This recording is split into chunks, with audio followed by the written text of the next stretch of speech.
Bismillahir Rahmanir Rahim. We begin with Allah's blessed name. We praise Him and we glorify Him as He ought to be praised and glorified. And we pray for peace and for blessings on all His noble messengers, including the last of them all, the blessed Prophet Muhammad sallallahu ta'ala alayhi wa sallam. As we greet you on this, the 11th day of the month of Jumadi al-Akhirah, in the year 1446, corresponding to December, I don't know, I think 14 of the year 2024, is it? 24. Gregorian calendar. You see how I'm forgetting their system of time? And we greet you from, excuse me, I have a cough.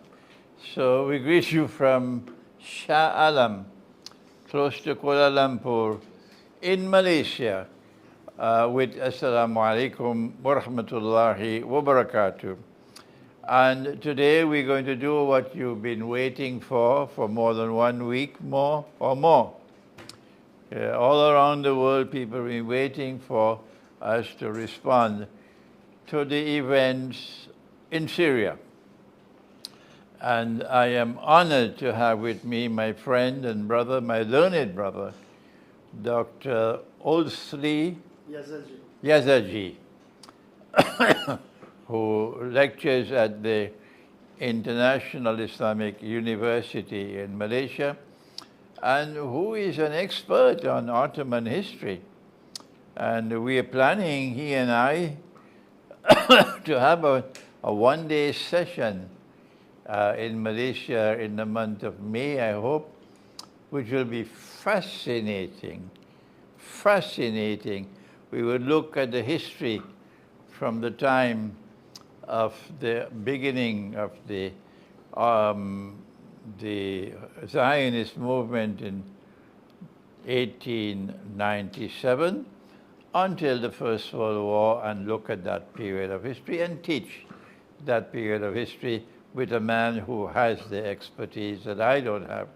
But today, we're going to concentrate on what has happened in Syria. And you'll have to excuse me, I will do less of the talking because of my cough, and we have to ask Dr. Olsi to do most of the explanation. But he will want to also go back in the background of what has happened, and that is where he has his expertise. So let us begin with Allah's blessed name, and I want to invite Dr. Olsi now to give his introductory comments on the subject. Okay, Sheikh Imran, thank you very much for inviting me, and I would like to salute all our viewers. And what happened in Syria in the last few days is one of those moments which you have probably foreseen to come. The unbelievable happened. But before going into what is happening at this very moment, let me make a quick review of history of Syria. After the defeat of the Ottoman Empire during World War I, Syria will be colonized by the French. And when the French, under General Henry Garraud, when they will enter in Damascus, Henry Garraud will go to the grave of Salahuddin al-Ayyubi. He will go there, he's going to spit on the grave and will tell to Saladin, awake because we are back. So what the British and the French did is that when they invaded Syria and Palestine and the Arab world, with their secret agreement known as the Sykes-Picot Agreement, they divided the Arab world, and Syria became a French colony. Under French colonization, Syria was divided into 6 states. The French used the tactic of divide and rule, so they created the state of Damascus, the state of Aleppo, an Alevi state, a Druze state, and then they created the state of the Greater Lebanon. Lebanon was designed in a way so that it will become a Christian majority and dominated by the Maronites. But then we know the story. We have the Second World War, where Germany will try to fight and take back what it was taken from her during World War I. And because of World War II, and because of the great clash between Nazi Germany and Soviet Russia, the Germans will be defeated. And then after World War II, we'll have the establishment of a new world order. Russia, which during World War I will be decimated by the Bolsheviks, now under the leadership of Stalin, who is going to remove the Jewish Bolsheviks from power, will emerge as a major global superpower. And under the leadership of Stalin, we will see the emergence of many independent Muslim nation states. We will see the independence of Egypt, of Syria, of Lebanon, of Jordan, of Yemen, of Sudan, and whatever. Now, when World War II will finish, the Zionists, who they already had planned and they had started their Zionist project since 1917, in 1948 they will declare the establishment of the Jewish state. The establishment of the Jewish state will start with the Nakba, will have massive killings and rapings and deportations of Palestinians, where the Zionist mafia, supported by the United States, will deport from Palestine more than 750,000 of Palestinians, be them Muslims or Christians. The declaration of the State of Israel in May 1948 will lead to the first Arab-Israeli war. And the newly created state of Syria is going to join the war on the side of the Palestinians and other Arab nation states. Of course, as we know the story, the Americans, the Zionist lobby, Czechoslovakia, will come to the help of the first Jewish state, and Israel will prevail, or at least will come into a stalemate with its Arab neighbors. And then we're going to have the second Arab-Israeli war in 1956, the third in 1967, and the fourth in 1973. The war of 1967 will be a great disaster for Muslims, because while Israel will be established in almost, I'm not sure, but almost 60% of historical Palestine, during the war of 1967, Israel is going to invade West Bank, which in this time was part of Jordan, the Golan Heights, which were part of Syria, and Gaza, which was part of Egypt. And from the year 1967 to this day, even those Palestinians who were deported from what we know nowadays as Israel into West Bank and Gaza will become slaves of the Zionist state. They will live under an apartheid regime. But in all these wars, Syria will stand on the side of the Palestinians. After the third Arab-Israeli war, when the Zionists, they will capture even Masjid al-Aqsa, will have hundreds of thousands of Palestinians who will be deported towards Jordan. From 1967 to 1970, the Palestinians, they will continue their resistance from Jordan, but in the year 1970, King Hosein, in collaboration with Americans and Israelis, he will declare war on Palestinians, and he What about Pakistan? Pakistan is too far. So, no, because I want to come... General Zia-ul-Haq was there. Yeah, but no, I want to come to Syria. Oh, go ahead. Because in 1970, when Jordan will massacre the Palestinian resistance, will have Syria under Hafiz al-Assad, which is going to put the Syrian army inside Jordan to help the Palestinians. But threatened by Israel, they will have to withdraw. Because I want to show the role of Syria here. And then we will have the removal of the Palestinian resistance from Jordan, and they will be relocated to Lebanon. So from 1970 to 1982, Lebanon will become like it is today under Hezbollah, the center of resistance. And Israel is going to attack Lebanon, is going to invade, and finally in 1982, Ariel Sharon is going to surround Beirut and will force the Fedayeen of the PLO and other Palestinian organizations to leave Lebanon.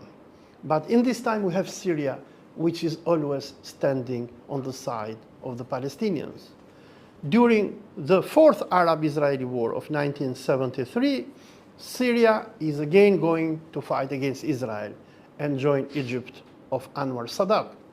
But after the Camp David Accords of 1978 and the Egyptian-Israeli Peace Treaty of 1979, when Sadat is going to sell the Palestinian cause, Syria will not sell the Palestinians.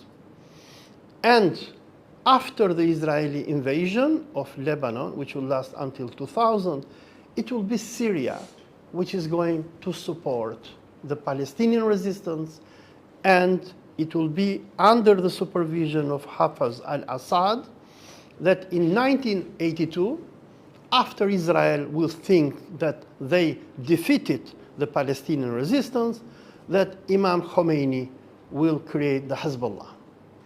And Hezbollah will be supported not only by Iran, but also Syria of Hafiz al-Assad. And Syria, until 27th of November 2024, which means how many days before? Today is 14, which means, help me, 17 days or 18 days before, was the last Arab country neighboring Israel, which was in a state of war with Israel and never signed peace with Israel. And what will happen is that after the establishment of Hezbollah in 1982, Syria will become a very important Arab nation state which is going to stand and support the resistance for the liberation of Palestine. Now, with the collapse of the Soviet Union in 1991, George Bush I, the father of the second George Bush, will announce in the US Congress on 11 September 1991, after they will defeat Iraq during the first Gulf War, that the Americans will establish a new world order. A what? A new world order.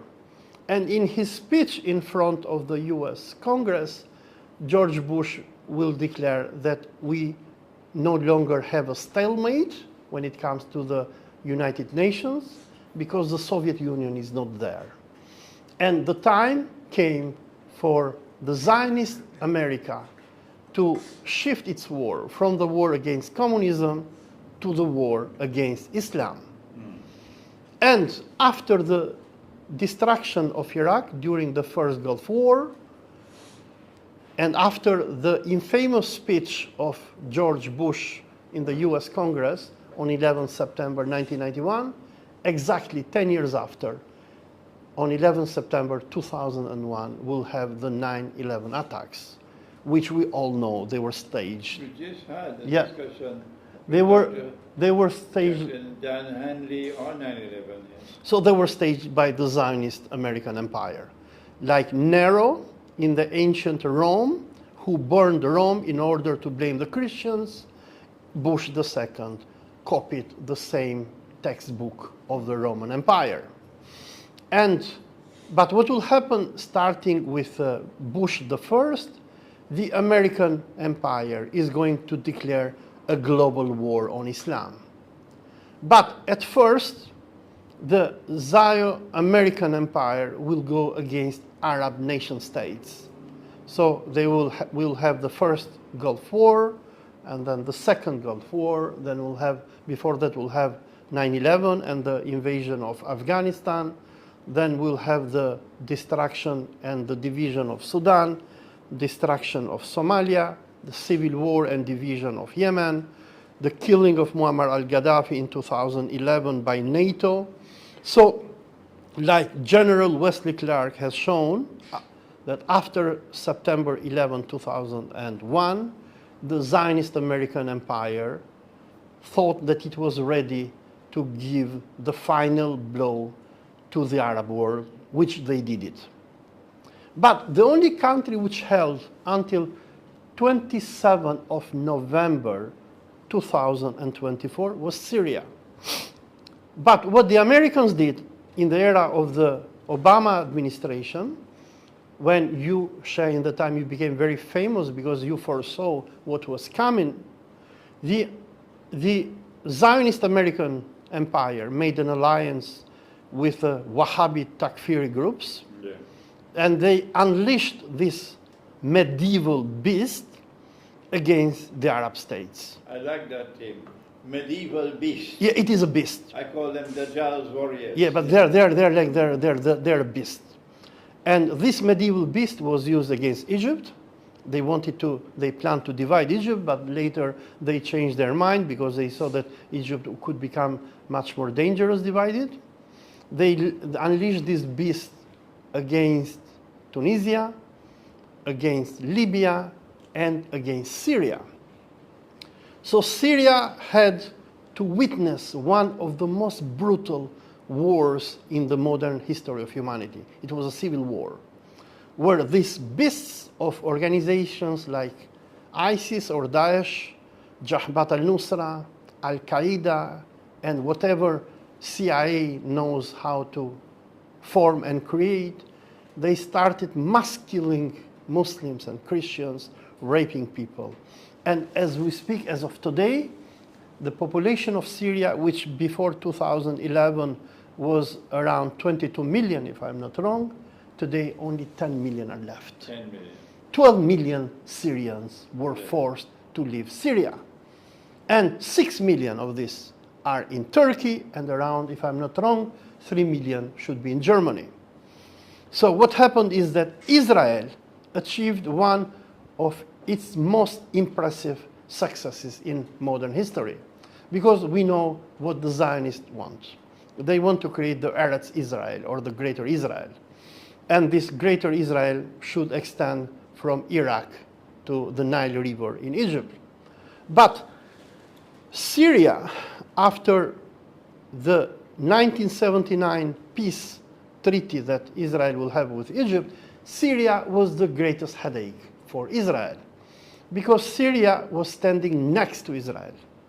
And after the toppling and killing of Saddam Hussein in 2003, Syria joined the so-called axis of resistance built by Iran, where we'll have Iran, Iraq, the Shia militias of Iraq, Syria, Yemen, Lebanon, Gaza, which are going to form the axis of resistance.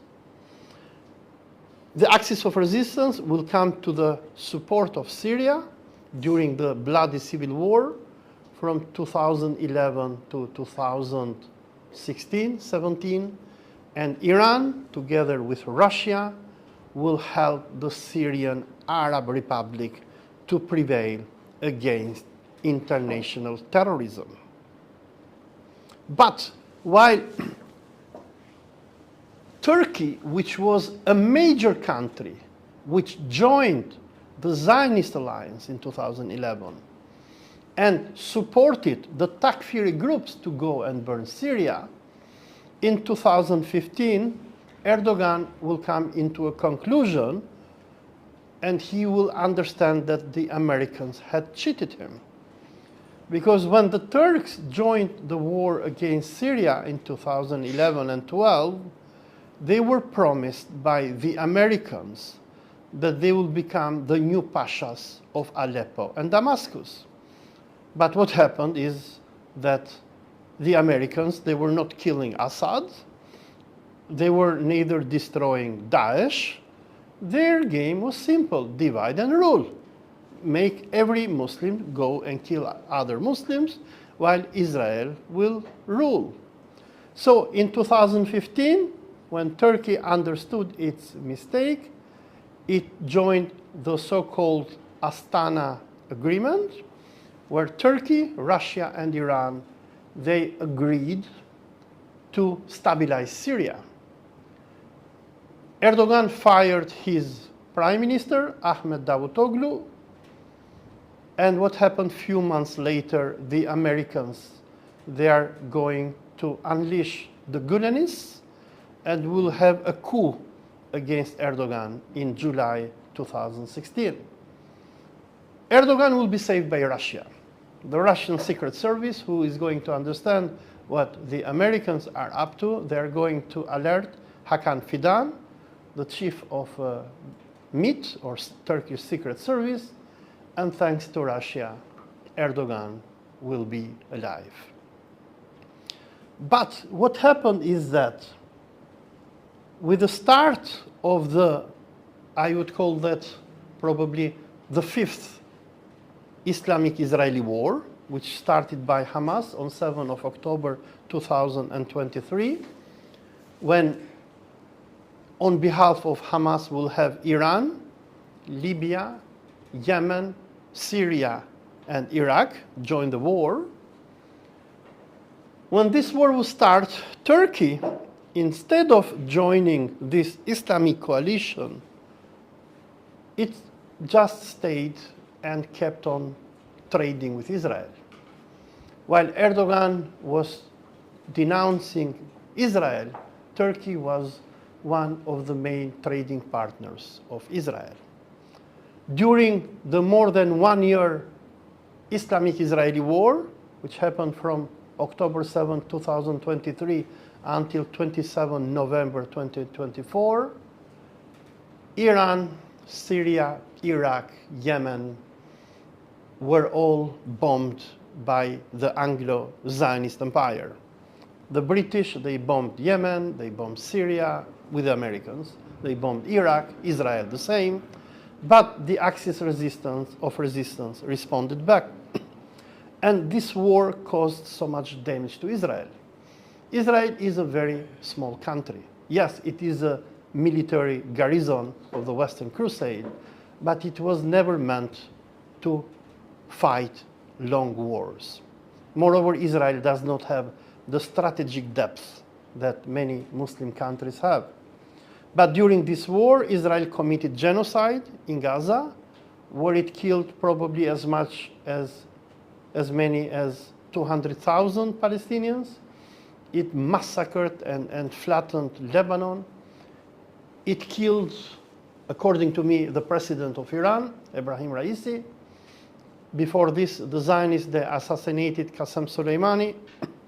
It killed Ismail Haniyeh, Yahya Sinwar, and Israel, thanks to the American and British intelligence, was able to kill many of the leaders of the Islamic resistance. But on 27th of November 2024, Israel finally signed an armistice with Lebanon, because during 2024, some 500,000 Zionists left Israel. So the Zionist project was in a crisis. Yes, Israel and the Americans, they had technological superiority when it came to the axis of resistance, but still, the Israeli state cannot sustain a long war. But then what happened? On 27th of November, when the axis of resistance was thinking that the war is ending in a stalemate, suddenly, from Idlib, the terrorist groups of Jabhat al-Nusra, which were supported and funded by Qatar and Turkey, were unleashed against the Syrian Arab Republic. And on 7th of December, 2024, if I'm not wrong, after capturing many of the cities of Syria, finally, the terrorists, they captured Damascus. In this moment that we're speaking, the government of Bashar al-Assad is no longer there. The emir of Syria is an international terrorist, Abu Muhammad al-Golani, otherwise known as Ahmad al-Shara, a person who is wanted even by the Americans, who is a listed terrorist by the United Nations and many other governments of the world. But the Americans, they have allowed him to be the puppet ruler of Syria. In this moment that we are speaking, Israel is bombing Syria, is destroying its infrastructure, it obliterated its air force, its navy, and few hours before it was bombing Damascus. Israeli tanks are probably 10 kilometers far from Damascus. And what Israel is doing, Israel in collaboration with Jabhat al-Nusra or Al-Qaeda, they are dismantling the Syrian Arab Republic. Israel is now colonizing Syria, and Netanyahu and Israeli leaders, they are very happy because while on 27th of November 2024, they didn't reach what they wanted in their war with the Axis of Resistance, what Turkey, Qatar, and Al-Qaeda did to them was the greatest gift given to the Zionists. And the new government established in Damascus by Abu Muhammad al-Golani have declared peace or neutrality towards Israel. So while Israel in this very moment is killing Syrians, is invading Syria, these so-called revolutionaries who made the revolution in name of liberating Syria from the dictator Assad, they are simply traitors. Traitors. They are selling Syria to the Zionists. Traitors. So they are the ground force of international Zionism. So while we know the Zionists and the Americans, they are afraid to send ground troops in Muslim countries, their ground troops are the Wahhabi beasts. So this was my historical summary, Sheikh. Thank you, Dr. Olsi, for this extremely important exposure of the historical background. We want to turn now to the international politics involved in what happened to Syria's government. You'll have to excuse me, my cough. I'll do a little talking. You have to do most of the talking. Russia and Iran chose not to intervene to save the Syrian government. Why did they take this decision? Well, from what I have read and heard from Syrian analysts and Russian and Iranians was that Iranians and Russians, they were ready to go and help Syria, but they found out that the Syrian army did not stand to fight. Aleppo was sold. The general who was in charge of defending Aleppo acted in the same way as the general who was in charge of protecting Baghdad from the Americans in 2003. In 2003, the Americans, they bought the generals whom Saddam had placed to defend Baghdad. They gave them American passports, money, they sent them somewhere to Florida, and this is how Baghdad was captured. The same thing happened to Syria. It seems that the Americans and probably Qataris and Turkish Secret Service was very successful on buying Syrian generals, and the Syrian army didn't stand to fight. So if you have followed the war in Syria from 27 November, at first the Russians, They were supporting the Syrian army. They were even bombing the terrorists. Iranians, they sent their advisors to Tehran, to Damascus, to personally meet with Assad. They even offered to send their army in Syria. Iraqis as well, they mobilized thousands of fighters. But when they saw that the Syrian army was not fighting and melted away, they came into a conclusion that we cannot go and fight when Syrians are not fighting.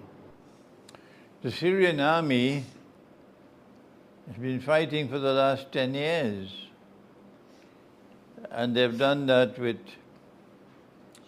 great courage, facing an enemy which was ruthless and barbaric. I call them Dajjal's warriors. And so while I am prepared to accept that there was some money being passed on and some people who sold themselves, perhaps there was more to explain why Russia and Iran chose not to intervene to save Bashar al-Assad.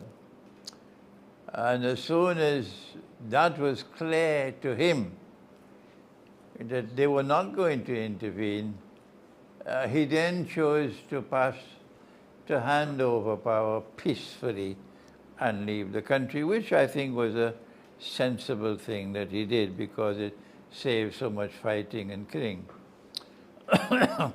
I want to suggest that perhaps the plan was bigger than that, and that the timing of the attack on Bashar al-Assad in Syria, the timing was connected with what I call a window of opportunity before Trump assumed presidency on January 20th. And this was Biden seeking a moment in the sunshine to leave the presidency with something tangible. I've done it. And the American CIA and the Mossad were up to their neck in planning this and getting the attack to be launched at the time that it was launched. And when it succeeded, Biden actually claimed responsibility for success. This is my success. And, and Israel did the same thing. And Turkey could not hide her joy on what had happened. I want to suggest, Dr. Olsi, that the timing of the attack on Syria was connected also with Ukraine. That Trump had already broadcast 24 hours of the day that if I win the election, I become president, I can stop that war in 24 hours. And if January 20th were to come and Trump does not show to the American people something tangible about ending the war, the American people are going to turn against him very quickly. Very quickly. Because I don't think they voted so much for Trump as they voted against Biden and Kamala Harris. They voted against them. That's how Trump won the election. But Trump doesn't have a plan to win to stop the war. He doesn't have a plan. He's fishing. And perhaps, Dr. Olsi, the attack which was launched on Syria was meant to provoke Russia and Iran to intervene. To open a new front. And if Russia and Iran had taken the bait and intervened, then the noose around the neck of Ukraine would have been released. And Ukraine would have some breathing spell. And so I want to suggest that perhaps one of the reasons why Russia and Iran did not take the bait and they preferred to sacrifice Assad rather than take the bait was because they understood the bigger plan, the bigger picture, and it was too dangerous for them. Now that that is over, what does the future hold in store? What can we look forward to in a post-Assad Syria? Well, I want to come back to what you were commenting right now, and I totally agree with you. I mean, the Russians understood very well what was happening in Syria. I mean, this was the plan B of the Zionists. After Israel failed to destroy Hezbollah and to totally crush Hamas, and Israel was really desperate, then the Zionist alliance decided to go against the weakest chain of the axis of resistance. And Syria was very important because Syria was a base for Iran and Russia. And we know that when the jihadists, they attacked Syrian cities, they were helped by Ukrainian officers. I mean, one of the reasons, coming back to your question, why did the Syrian army melt away was because they were faced with waves of drones which were coordinated and launched by Ukrainians. For people who follow Russia Today and other Russian channels, the Russian media have already alerted the public opinion since September 2024 that Ukrainians were going en masse in Syria, were training the jihadis, and they were getting ready. So the attack against Syria was not an attack against Palestine only. It was not an attack against Islam and Syria and Iran, but it was an attack against Russia as well. Precisely. And like you correctly pointed out, they wanted to trap Russia and Iran to turn Syria into a second Afghanistan. And while the jihadists, the takfiris of Jabhat al-Nusra will be unleashed by Turkey few moments after Netanyahu gave his speech about the ceasefire with Hezbollah, they were unleashed at the same moment. Bashar al-Assad went to Moscow and he met Putin personally.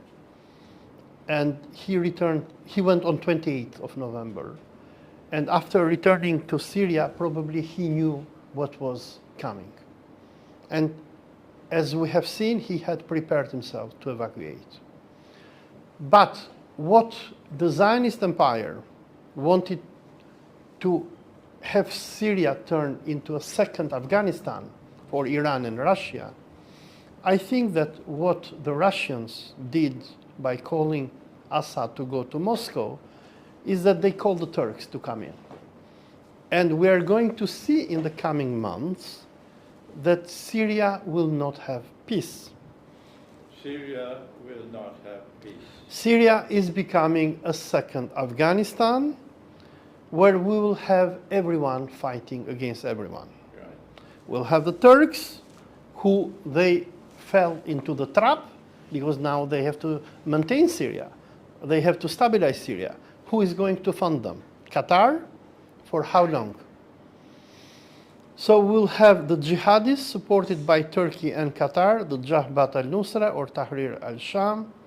We'll have Egypt, the Saudi Muhabarat, who are especially Saudi Muhabarat, who is probably going to fund the ISIS. We'll have Israel, which is going to bomb and kill everyone. We'll have the Alevis, we'll have the Christians, we'll have Syrian patriots, nationalists. So Syria is going to become another Afghanistan.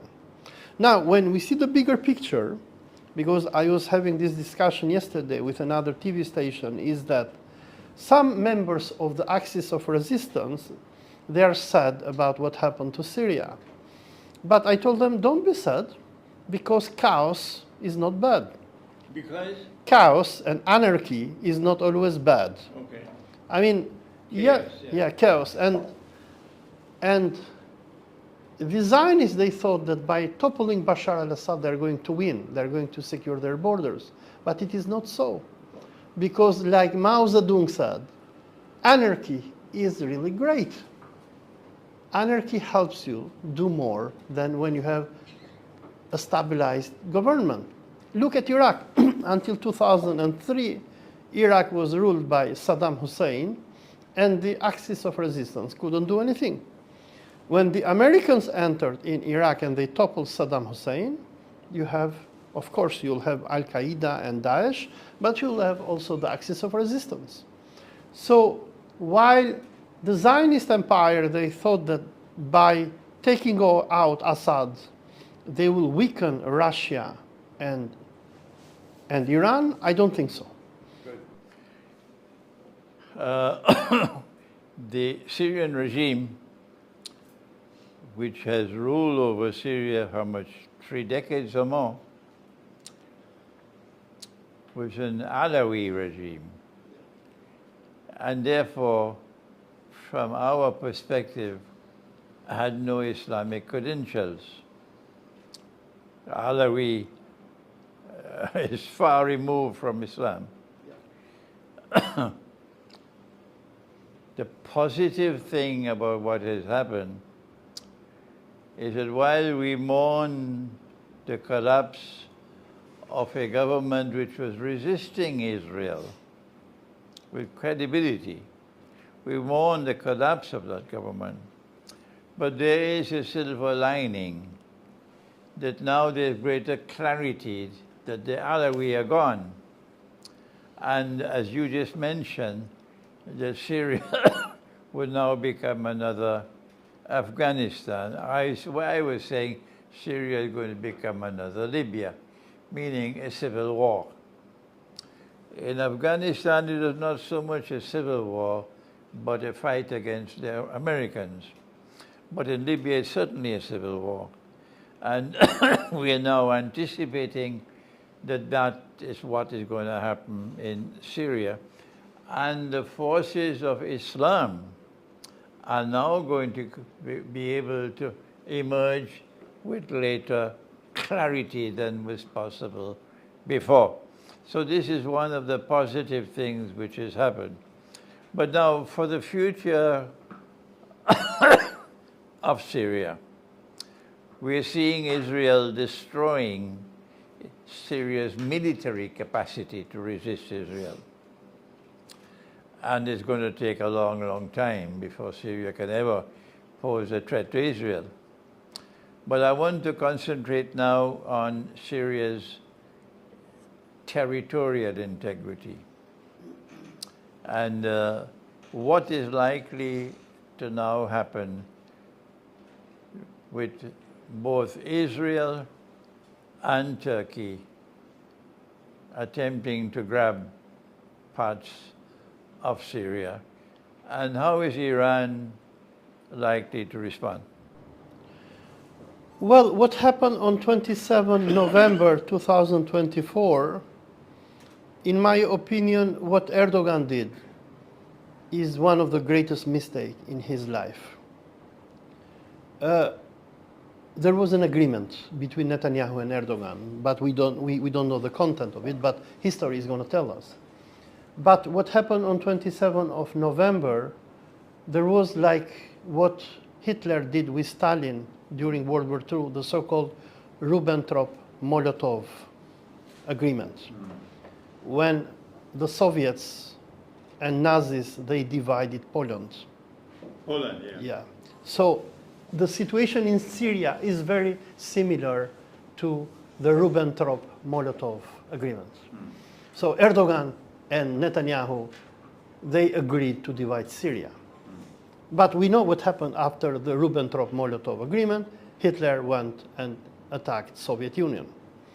So what I foresee that is going to come is that Turkey is next. Turkey is next.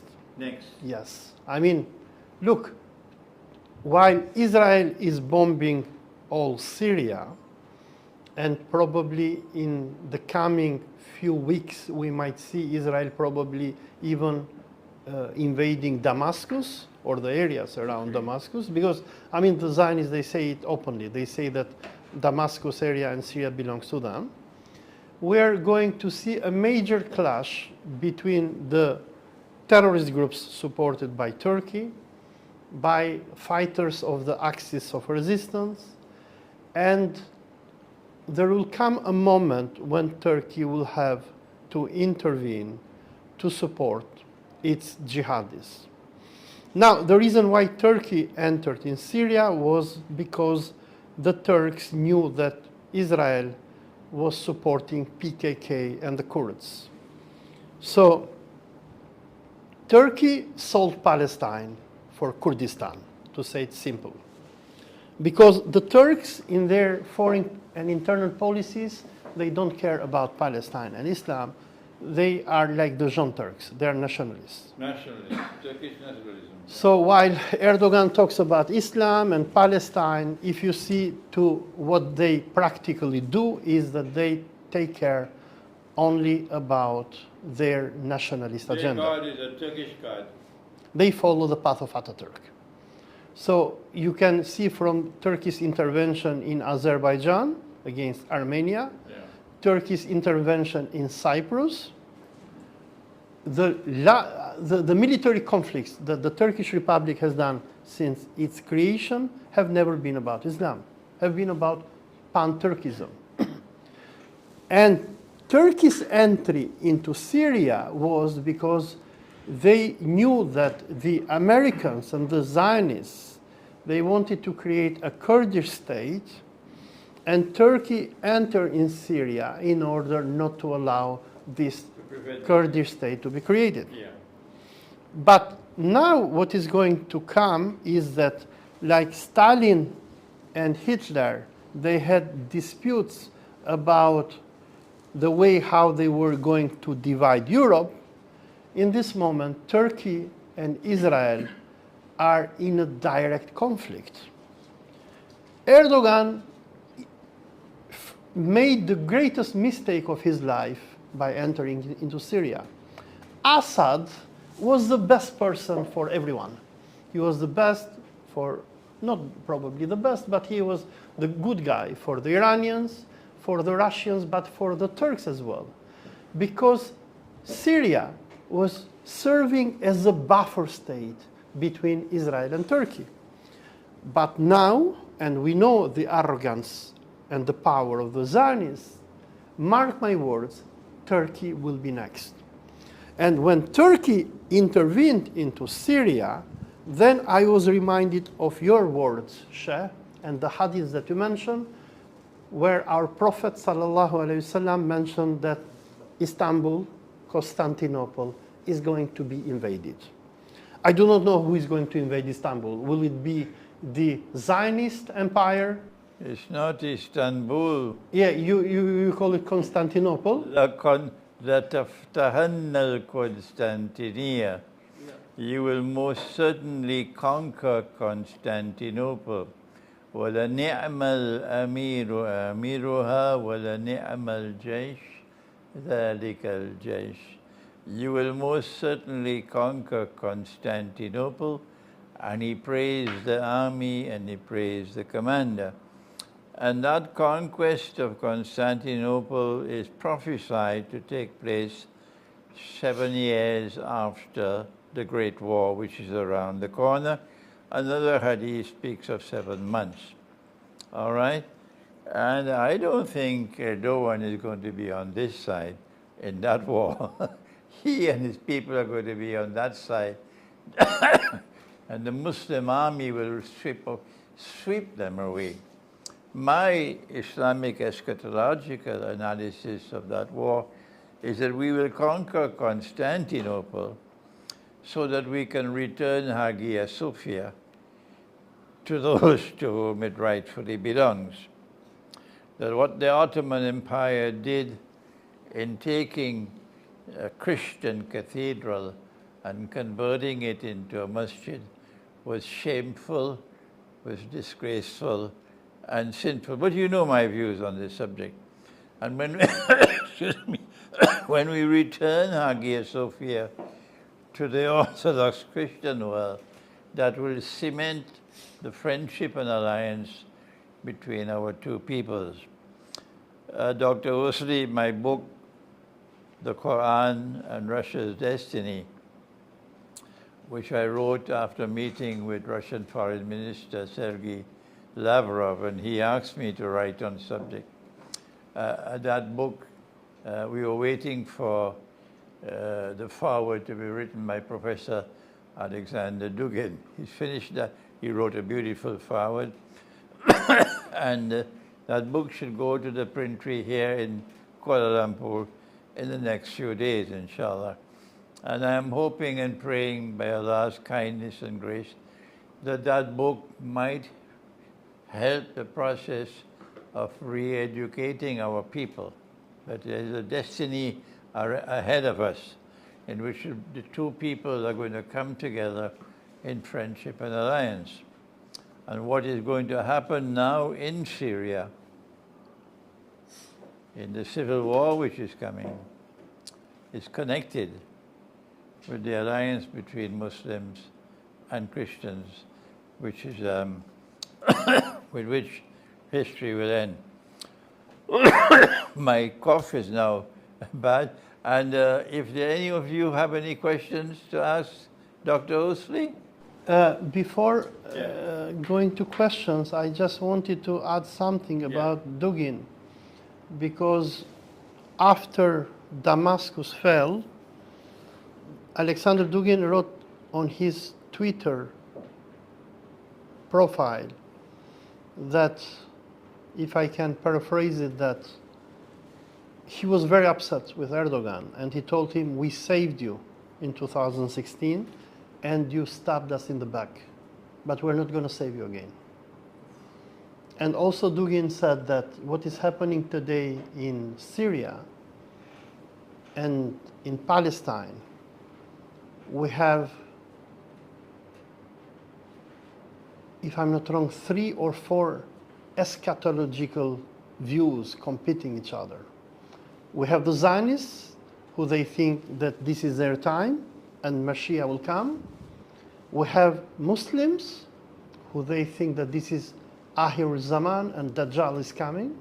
And we have the Christians, who are fighting to liberate Palestine and the Holy Land. So what Turkey did by, in a way, betraying Russia and the axis of resistance is probably one of the greatest mistakes in the history of the Turkish state. Like you said, the Turks, in this very moment, they are not on the side of Islam. They are on the side of the Zionists. Turkey worships a Turkish God. But the problem is that Turks, they don't want to learn from history. In 1918, Istanbul was invaded by the Zionist alliance until they... 18. Yes, after the armistice of Mudros. And the last Ottoman Sunni Caliph was taken hostage by the British. And they kept him as a hostage in Istanbul until they made sure that Ataturk is going to create his republic and will outlaw the caliphate and sultanate. So the Turks, they didn't learn from history. You can never trust the Anglo-Zionists. And Sunni Islam was killed by the Anglo-Zionist empire.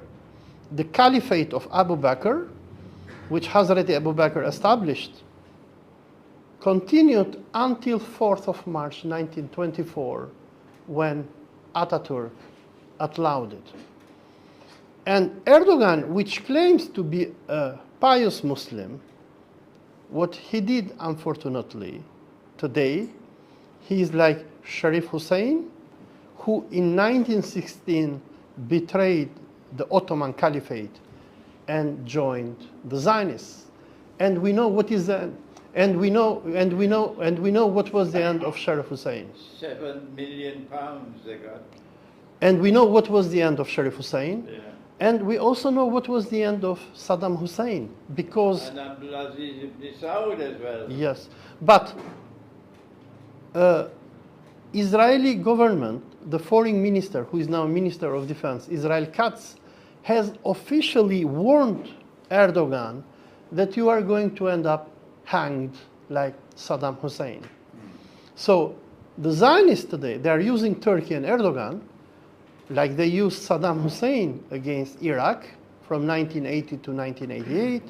And in one moment, well, when they will no longer need him, they will make him face the same fate as Saddam Hussein. Well, I think Russia has no alternative now but to re-examine our relations with Turkey and Erdogan. And the eschatological input into this is that there is this conquest of Constantinople which is coming, and I believe that is going to cement the friendship and alliance between the world of Islam that follows Nabi Muhammad alayhi salatu wasalam and the Orthodox Christian world led by Russia. And my book, the foundation of the book, is the declaration that Russia today is room of the surah to room of the Quran. All right, so we are we are now located at a moment in time with what is happening in Syria has not ended. There's more to come. There's likelihood perhaps of an attack on Iran. So we're going to stop today's session now, and hopefully that Dr. Olsi and I can come together again another 2 weeks or so when I come back from Indonesia, inshallah, when we know what else is happening, what else is in store in that part of the world after the collapse of the regime of Assad. So thank you, Dr. Olsi. Your scholarship is a treasure for the world of Islam, and may Allah protect you, and may Allah grant you more and more knowledge of the subject. Thank you. Wassalamu alaikum wa rahmatullahi wa barakatuh.